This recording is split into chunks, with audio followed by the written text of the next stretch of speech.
Today, I'll show you how to log in to Gmail without a verification code. Before we begin, there's one important thing to understand.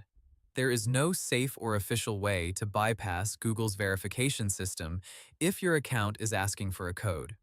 Google's official guidance is to either use another sign-in method that is already connected to your account, like a Google prompt, backup codes, or a passkey, or go through the account recovery process if you can't access the code at all.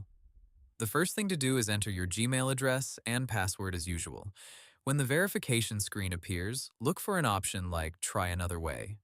Google says this can show other approved sign-in methods, depending on what you set up before, such as a Google prompt on a signed-in phone, backup codes, or a passkey.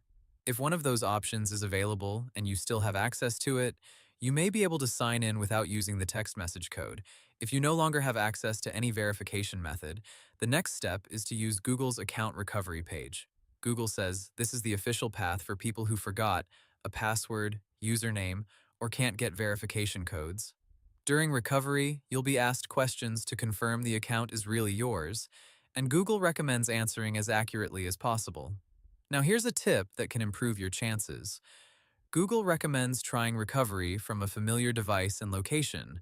That means using a phone, tablet, or computer where you've signed in before, with the browser you usually use, and ideally from a place like your home or office.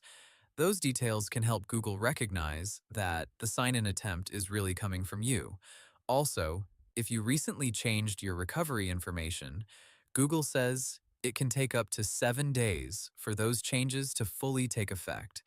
And for some two-step verification cases, Google notes that extra checks can take 3 to 5 business days before access is restored. So the key point is this. You should not try to bypass the verification code. Use another approved sign-in option if it appears, and if it doesn't, complete Google's official account recovery process. And that's how to log in to Gmail without a verification code. Hope the tutorial was helpful, subscribe to my channel, and see you in the next video.